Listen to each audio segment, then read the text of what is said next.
Hello दोस्तों, स्वागत है आप सभी का बायोलॉजी के 20 क्वेश्चंस के एमसीक्यू सेशन में। आज का पहला क्वेश्चन है, निम्नलिखित में से कौन सा रोग रक्तदान द्वारा नहीं फैलता है। निम्नलिखित में से कौन सा रोग रक्तदान द्वारा नहीं फैलता है। तो ऑप्शन दूसरा टाइफाइड आपका सही आंसर होगा। ऑप्शन दूसरा टाइफाइड आपका सही आंसर होगा। 14 वर्ष तक की आयु के बच्चों की विकास के लिए निम्नलिखित में से कौन सा सबसे अधिक महत्वपूर्ण है। 14 वर्ष तक की आयु के बच्चों के विकास के लिए निम्नलिखित में से कौन सा सबसे अधिक महत्वपूर्ण है। तो ऑप्शन पहला प्रोटीन सही आंसर होगा। ऑप्शन पहला प्रोटीन है। मानव शरीर में संक्रमण को रोकने में मदद करने वाला विटामिन है। Option A vitamin A. Option एक विटामिन ए मानव शरीर में संक्रमण को रोकने वाला विटामिन ए है। विटामिन B6 की कमी से पुरुषों में हो जाता है। विटामिन B6 की कमी से पुरुषों में हो जाता है। ऑप्शन 4 अरक्तता। ऑप्शन 4 अरक्तता। पीलिया एक प्रतीक है। पीलिया एक प्रतीक है। ऑप्शन दूसरा यकृत की बीमारी का। ऑप्शन दूसरा यकृत की बीमारी का। चेचक के प्रति टीकाकरण में समावेश किया जाता है। चेचक के प्रति टीकाकरण में समावेश किया जाता है। ऑप्शन तीसरा जीवित प्रतिरक्षियों का। ऑप्शन तीसरा जीवित प्रतिरक्षियों का। निम्नलिखित में से किस विटामिन में कोबाल्ट होता है। ऑप्शन चौथा B12। ऑप्शन चौथा B12 मीना-माता रोग का कारक है। मीना-माता रोग का कारण है। ऑप्शन ए पारा। ऑप्शन ए पारा।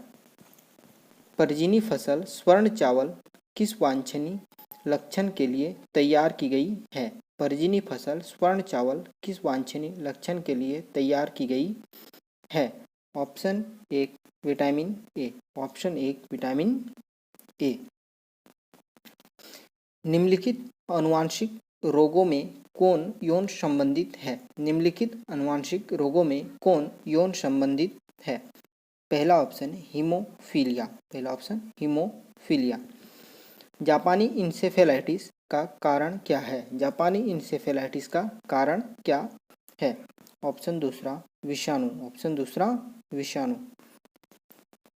ईसीजी से किस अंग की कार्यप्रणाली प्रकट होती है। ईसीजी से किस अंग की कार्यप्रणाली प्रकट होती है। ऑप्शन दूसरा मस्तिष्क। ऑप्शन दूसरा मस्तिष्क।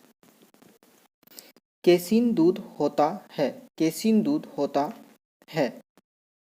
ऑप्शन तीसरा प्रोटीन। ऑप्शन थर्ड प्रोटीन आपका सही आंसर होगा। किस तत्व की कमी के कारण घेंघा रोग हो जाता है। किस तत्व की कमी के कारण घेंघा रोग हो जाता है। Option third iodine. Option third iodine. निम्नलिखित में से किसकी उपस्थिति के कारण दूध में मिठास आ जाती है। निम्नलिखित में से किसकी उपस्थिति के कारण दूध में मिठास आ जाती है। ऑप्शन दूसरा लैक्टोजेन। ऑप्शन दूसरा लैक्टोजेन। सुअरों को मानव रिहायशी क्षेत्र से दूर रखना किसकी उन्मूलन में सहायक है। सुअरों को मानव रिहायशी क्षेत्रों से दूर रखना किसकी उन्मूलन में सहायक है। ऑप्शन दूसरा जापानी इंसेफेलाइटिस। रुधिर में श्वेत रक्त कणिकाओं की अत्यधिक मात्रा में उपस्थिति को रोग विज्ञान की भाषा में कहते हैं। रुधिर में श्वेत रक्त कणिकाओं की अत्यधिक मात्रा में उपस्थिति को रोग विज्ञान की भाषा में कहते हैं।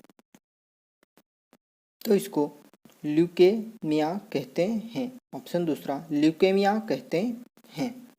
चिकित्सक परामर्श देते हैं कि हमें अपना भोजन वनस्पति घी की अपेक्षा तेल से बनाना चाहिए, क्योंकि चिकित्सक परामर्श देते हैं कि हमें अपना भोजन वनस्पति घी की अपेक्षा तेल से बनाना चाहिए। इसका रीजन है, पहला तेल में असंतृप्त वसा होती है। कोलेस्ट्रॉल है। कोलेस्ट्रॉल है। तो कोलेस्ट्रॉल जंतु वसा में उपस्थित वसीय अल्कोहल है। ऑप्शन थर्ड जंतु वसा में उपस्थित वसीय अल्कोहल है। कोलेस्ट्रॉल क्या है। जंतु वसा में उपस्थित वसीय अल्कोहल है। निम्नलिखित में से कौन सी प्रोटीन दूध में पाई जाती है? निम्नलिखित में से कौन सी प्रोटीन दूध में पाई जाती है? तो ऑप्शन दूसरा केसिन आपका सही हो जाएगा। ऑप्शन दूसरा केसिन। वीडियो में अंत तक बने रहने के लिए बहुत बहुत धन्यवाद। उम्मीद करते हैं कि आपको ये वीडियो इन्फॉर्मेशनल लगा होगा।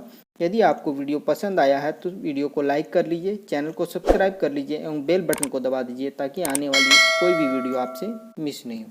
Thank you.